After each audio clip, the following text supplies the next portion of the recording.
사무엘하 9장에 나오는 이야기는 아주 아름다운 이야기입니다. 성경의 아름다운 장면들 이야기가 많은데 그 가운데도 아주 아름다운 내용을 담고 있습니다. 그것은 바로 은혜에 대한 이야기입니다. 보통 왕조가 바뀌게 되어지면 옛 왕조의 후손들은 죽음을 당하게 되거나 또는 어려움을 겪게 되어집니다. 보통 정권이 바뀌어도 그런 것을 많이 보게 되죠.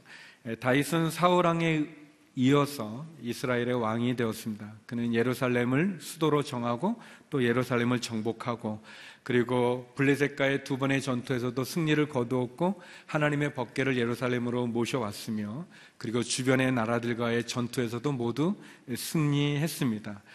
다윗은 이제 모든 것을 얻었고 또 모든 것을 평안케 했습니다. 그런데 다윗이 오늘 본문에 보니까 사울의 후손을 찾고 있습니다. 요나단의 자손을 찾는 거죠. 사울이 외적인 적을 없앤 다음에 그 다음 대부분 권력을 잡은 사람들이 그러는 것처럼 자기의 왕위를 지키기 위해서 내부의 적이나 아니면 반란과 반역의 시가 될 수 있는 사울의 후손을 찾는 것일까요? 주변의 신하들과 부하들은 긴장하게 되었죠. 얼마 전에 북한이 저질렀던 소행처럼 만행처럼 어떻게 보면 내부에 있는 반역을 일으킬 수 있는 또는 반역할 수 있는 그런 씨를 없애기 위해서 찾는 것가 아닐까, 그런 두려움이 궁궐 안에 행배했습니다. 그러나 우리가 읽었던 것처럼 사무엘하 9장이 아름다운 이야기가 될 수 있는 것은 다윗이 자기의 정적을 죽이기 위해 찾는 것이 아니라 사울의 후손을 은혜를 베풀기 위해서 찾기 때문에 이 본문이 아름다운 이야기로 마무리되어집니다. 저는 이 본문을 통해서 은혜에 대한 세 가지의 관점을 여러분과 함께 나누고자 합니다. 먼저 첫 번째는 은혜는 일방적이라는 것입니다. 은혜는 일방적입니다. 우리 1절에서 4절의 말씀을 같이 한번 읽어보겠습니다. 1절에서 4절 말씀입니다. 시작. 하루는 다윗이 물었습니다. 사울의 집안에 아직 살아남은 사람이 있느냐? 내가 요나단을 생각해 그에게 은총을 베풀고 싶구나. 마침 사울 집안에서 일하던 시바라는 종이 있어서 그를 불러 다윗 앞에 서게 했습니다. 왕이 그에게 말했습니다. 내가 시바냐? 그가 대답했습니다. 예, 왕의 종입니다. 왕이 다시 물었습니다. 사울의 집안에 살아남은 사람이 없느냐?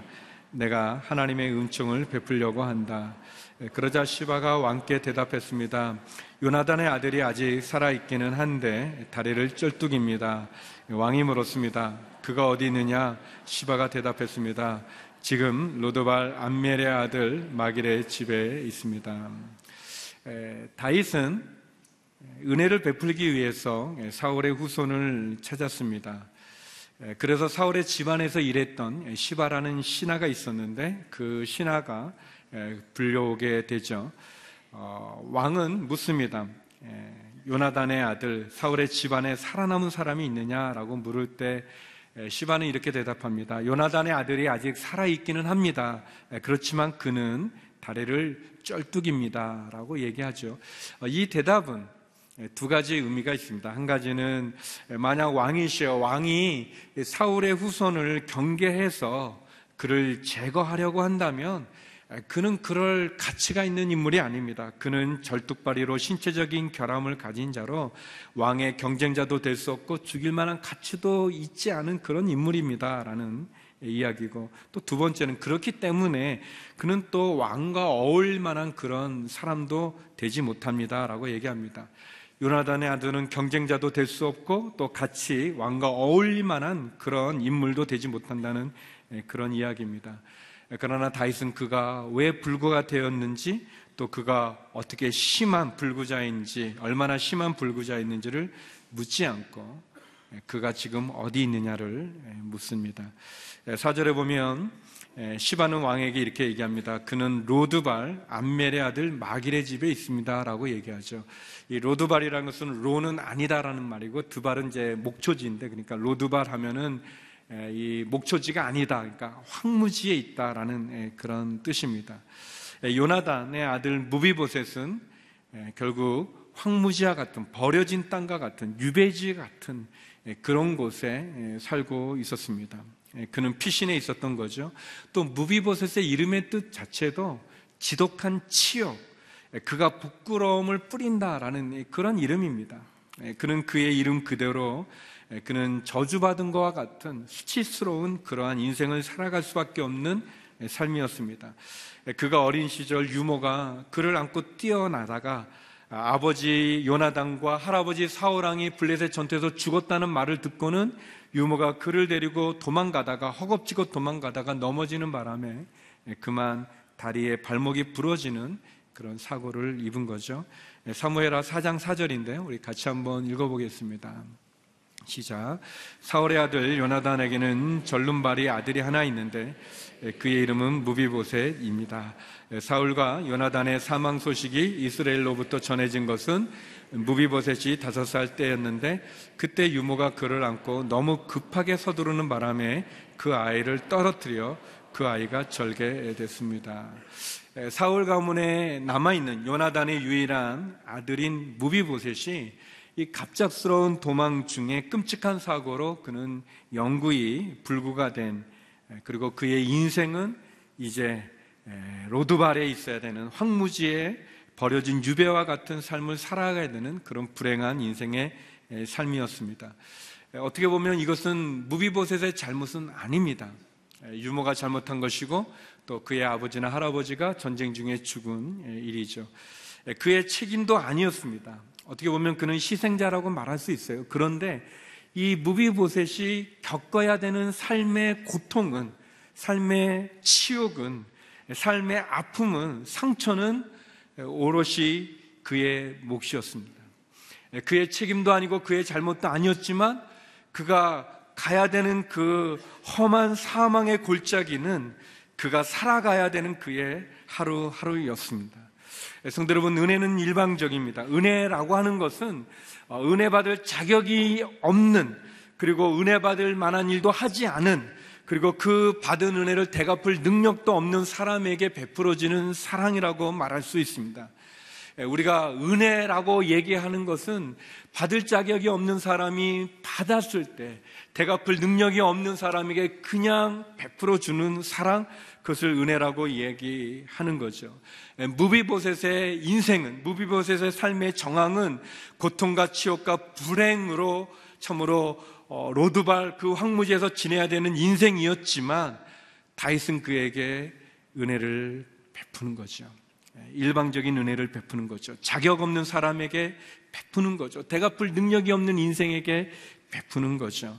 단지 그가 요나단의 아들이라고 하는, 다윗과 요나단이 맺은 그 약속 때문에 그 절뚝거리는, 아무 힘도 없는, 그리고 아무 능력도 없는 그런 무비보셋에게 다윗이 은혜를 베푸는 거죠. 하나님도 요나단의 아들이라는 이유만으로 무비보셋에게 다윗이 은혜를 베풀었다면 하나님의 아들 독생자 예수 그리스도가 저와 여러분, 우리를 위해서 십자가에 죽으셨다고 하는 그 사실 하나만으로 우리에게 은혜를 베푸시는 것과 같이, 그쵸, 무비보셋처럼 망가지고 버림받고 두 다리를 절뚝이는 것과 같은 그런 우리의 인생 가운데 주님이 우리를 위해 십자가에 죽으심으로 하나님께서 우리에게 은혜를 베풀어 주시는 것입니다.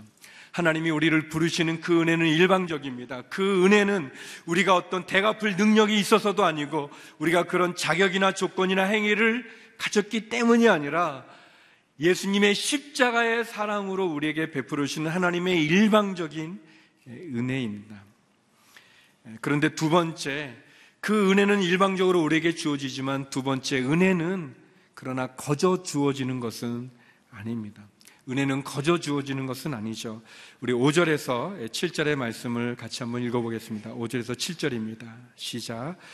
그리하여 다윗 왕은 사람을 보내 로드발 암미엘의 아들 마길의 집에서 그를 데려오게 했습니다. 사울의 손자이며 요나단의 아들인 무비보셋이 다윗에게 와서 엎드려 절했습니다. 다윗이 말했습니다. 무비보셋아. 그가 대답했습니다. 왕의 종입니다. 다윗이 그에게 말했습니다. 두려워하지 마라. 내가 내 아버지 요나단을 생각해 내게 은총을 베풀고 내 할아버지 사울에게 속했던 모든 땅을 내게 돌려줄 것이다. 그리고 너는 항상 내 식탁에서 먹게 될 것이다.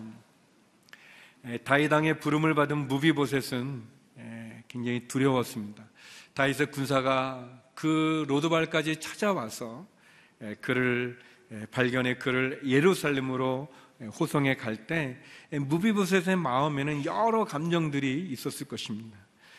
그 감정들 가운데 가장 큰 것은 이제 나는 죽었구나, 이제 나는 끝났구나 하는 두려움이었을 것입니다. 그래서 무비보셋이 다윗 앞에 엎드렸을 때 그는 아마도 굉장히 두려워했던 것 같습니다. 떨었던 것 같습니다. 다윗이 두려워하지 마라라고 이렇게 처음 얘기하는 것을 보면 그는 굉장한 두려움에 휩싸여서 다윗 앞에 끌려온 것이죠. 그러나 우리가 읽은 본문을 보면 무비보셋은 저주받기 위해서 끌려온 것이 아니라 그가 다윗의 정치적인 어떤 경쟁자, 정적으로서 죽임을 당하기 위해서 온 것이 아니라 그는 사랑받기 위해서, 그리고 그의 인생의 삶이 회복과 은혜를 받기 위해서 왕 앞에 불려온 거죠. 다윗이 말합니다. 두려워 마라. 내가 너의 아버지 요나단을 생각해서 너에게 은혜를 베풀겠다.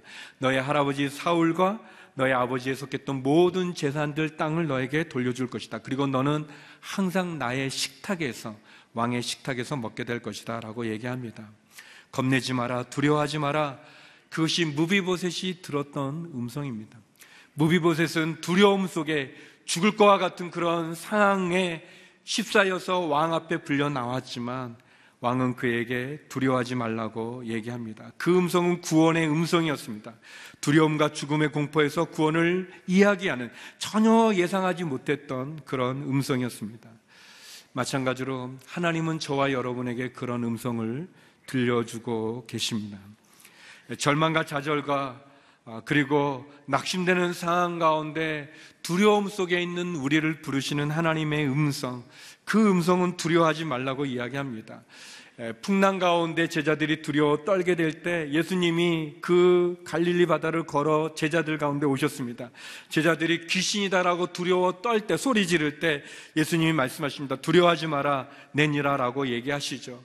또 성경에 보면 12년 동안 혈루병이라고 하는 여인으로서 수치스럽고 부끄러운 병으로 인해서 고통받았던 한 여인이 있었습니다.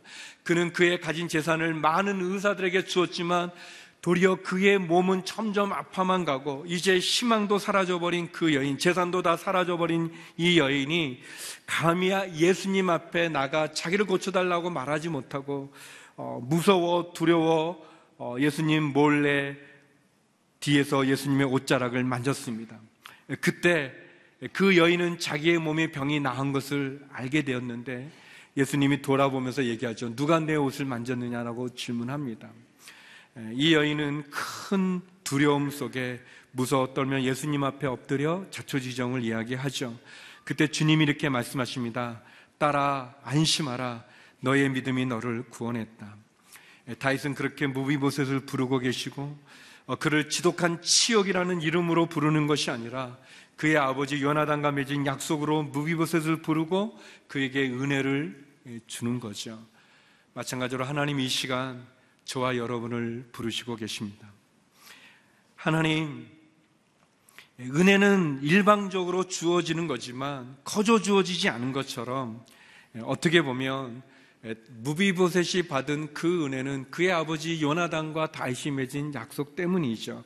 사무엘상 20장 14절 15절에 보면 그 약속의 이야기가 나옵니다. 우리 같이 한번 읽어보겠습니다. 시작. 그러니 자네는 내가 사는 동안 여호와와 같이 내게 끊임없는 긍휼을 베풀어 주고 내가 죽임을 당치 않게 하고 여호와께서 이 땅 위에서 자네 다윗의 원수들을 모조리 끊어버리시는 날에도 내 지방가의 의리를 끊지 말고 지켜주게. 은혜는 거저 주어지는 것은 아닙니다. 다윗은 요나단에 대한 순전한 사랑 때문에 요나단의 아들인 무비보셋에게 은혜를 베풉니다.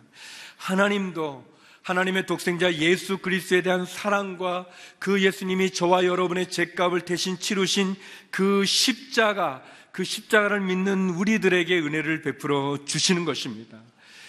예수님에 대한, 아들에 대한 사랑으로 인해서 하나님은 죄로 말미암아 죽어가고 있는 저와 여러분을 구원해 주시는 것이죠. 무비보셋은 아무것도 가지고 있는 것이 없었지만, 또 받을 만한 자격이나 조건이 없었지만, 대갚을 능력이 없었지만, 드디어 그는 왕을 피해서 도망했고 또 왕으로부터 숨어 있었지만, 다윗이 그에게 은혜를 베풀어 주신 것처럼, 사랑하는 성도 여러분, 하나님, 우리는 받을 자격이 없고 가진 것이 없고 대갚을 능력도 없고, 우리도 도리어 하나님으로부터 도망가고 숨고 멀리 달아나고, 그리고 심지어 하나님 앞에 회개한다고 말하지만 또 죄를 짓고, 회개한다고 말하지만 또 죄를 반복해서 짓는, 그래서 지독한 치욕이라는 이름의 무비보셋과 같이 치욕을 가지고 있고 수치를 가지고 있고 부끄러움을 가지고 있고, 우리 속에 선한 것이 아무것도 없는, 그래서 겉은 걷고 있지만 우리의 영적으로 불구자와 같은 그런 우리의 모습을 갖고 있지만, 하나님께서는 예수님으로 인해서 십자가에 우리의 죄값을 치르신 예수님의 보혈의 피로 인해서 저와 여러분을 불러주시는 것입니다. 다윗이 무비보셋을 자기 가족의 일원으로 받아줘서 그에게 왕의 식탁에서 먹을 수 있는 은혜를 준 것처럼, 하나님, 죄인인 우리들을 불러서 왕의 식탁에 함께 먹게 해주십니다. 다윗이 왕이 되어서 처음 돼서 했던 일이 뭐냐면 예루살렘을 정복하는 일을 했었습니다. 예루살렘은 그 산 위에 있는 큰 도시입니다. 북쪽을 제하고 이 남쪽과 동쪽, 서쪽에 다 기드론 흰눈 골짜기로 되어져서 이 높은 산 위에 있는 도시와 같은, 그런 난공불락의 그런 요새죠. 되게 그런 경우 물이 없어서 어려움이 있는데, 예루살렘은 또 이 기드론 샘과 또 실로암으로 이어지는 그런 독특한 구조를 갖고 있어서 그 물을 충당할 수 있었던, 그래서 여호수아 때도 가나안 정복 때도 정복하지 못했던 그런 도시입니다. 근데 다윗이 왕이 됐을 때, 이곳을 정복하려고 했을 때, 그때 여부수 족속이 거기를 지배하고 있었는데 400여 년 동안 정복하지 못한 그것을 정복하려고 하니까 그 여부수 족속이 다윗을 향해서 비웃습니다. 조롱합니다. 그럼 뭐라고 말하냐면, 우리 가운데 소경과 절뚝발이도 너를 이길 거다 라고 이렇게 조롱합니다. 그냥 노래를 부르는 거예요. 노래를 만들어 부르죠. 그래서 다윗이 예루살렘을 정복한 다음에 예루살렘에는 소경과 절뚝발들이 살 수 없었습니다. 그렇게 그런 어떤 조롱의 의미가 있었기 때문에. 그런데 무비보셋은 절뚝발인데 그는 매일같이 왕의 식탁에서 먹을 수 있는 은혜를 베풀어 주셨습니다. 성도 여러분, 우리가 언젠가 주님 앞에 서지 않겠습니까? 우리가 언젠가 이 땅을 떠나서 주의 그 심판대 앞에, 백보자 심판대 앞에 서게 될 때, 사단은 눈을 부릅뜨고 우리의 죄의 목록을 가지고 우리를 참수할 준비가 다 되어져 있습니다. 우리는 그 두려움 앞에, 그 거룩한 하나님 앞에 설 때 두려움 속에 우리의 죄값은 저 멸망의 지옥으로 갈 수밖에 없는 그런 상황 가운데 서 있을 때, 그때 하나님께서 예수 그리스도, 우리의 대언자 되신 예수 그리스도가 치는 그 십자가의 피값을 보시고 우리를 구원하여 주셔서 지옥이 아니라 멸망이 아니라 하나님의 식탁, 하나님의 나라 가운데로 우리를 불러주시는 것이죠. 성도 여러분, 은혜는 일방적이지만 그것은 거저 주어지는 것이 아닙니다. 그것은 예수님의 십자가로 얻어지는 구원임을 기억하시기 바랍니다. 그리고 세 번째, 마지막, 은혜는 우리의 삶을 변화시킵니다. 우리 8절에서 10절 말씀 같이 한번 읽어보겠습니다. 8절에서 10절입니다. 시작. 무비보셋은 절을 하며 말했습니다. 이 종이 무엇이라고 죽은 개나 다름없는 저를 그렇게 생각해 주십니까? 그러자 왕이 사울의 종 시바를 불러 말했습니다. 내가 내 주인의 손자에게 사울과 그 집에 속했던 모든 것을 주었다. 그러니 너와 내 아들들과 종들은 무비보셋을 위해 땅을 경작하고 곡식을 거두어 내 주인의 손자에게 양식을 대도록 하여라. 내 주인의 손자 무비보셋은 항상 내 식탁에서 먹게 될 것이다. 그때 시바는 15명의 아들과 수명의 종들이 있었습니다. 무비보셋은 다윗으로부터 엄청난 이야기를 들었습니다. 그리고 그는 이렇게 고백합니다. 왕이시여, 이 종이 무엇이라고 죽은 개나 다름없는 저를 그렇게 생각해 주십니까? 라고 고백하죠. 무비보셋은 자기를 죽은 개라고 말하고 있습니다. 무비보셋은 그렇게 생각했어요. 자기의 인생은 죽은 개와 똑같다고 얘기했어요. 그렇게 비참하고 아무것도 아닌, 너무나 보잘것없어 버려질 수밖에 없었던, 그냥 들짐승들에게 그냥 찢길 수밖에 없는 그런 죽은 개라고 자기를 이야기하고 있습니다.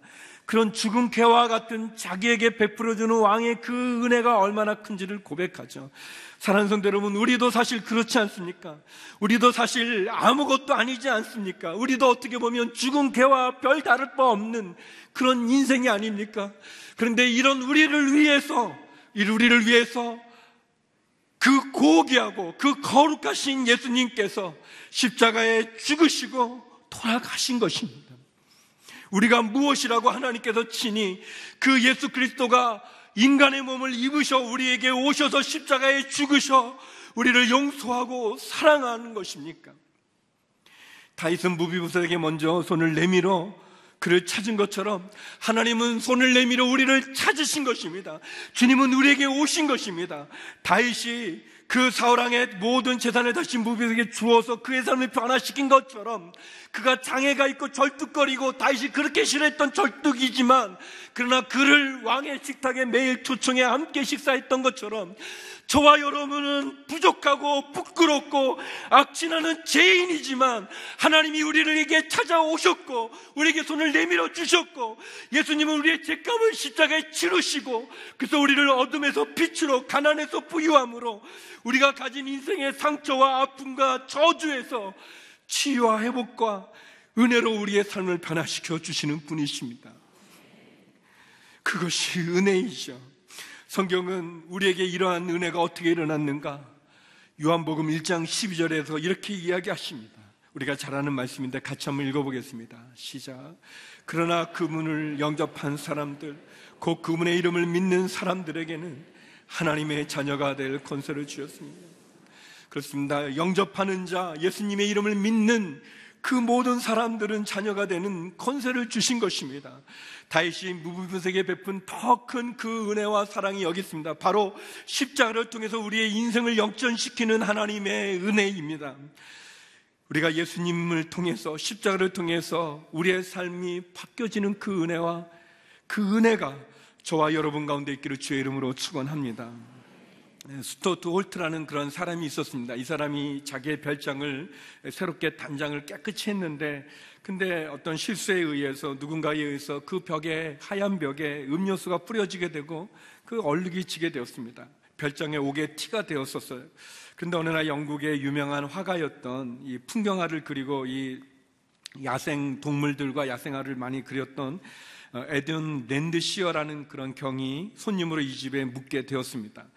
가족들이 모두 외출하고 없을 때 랜드시어 경은 숲으로 우리 벽에 그 얼룩을 살려서 그림을 그려 놓았습니다. 보기 싫었던 그 얼룩은 야생동물과 나무로 둘러싸인 아름다운 폭포가 되었다고 합니다.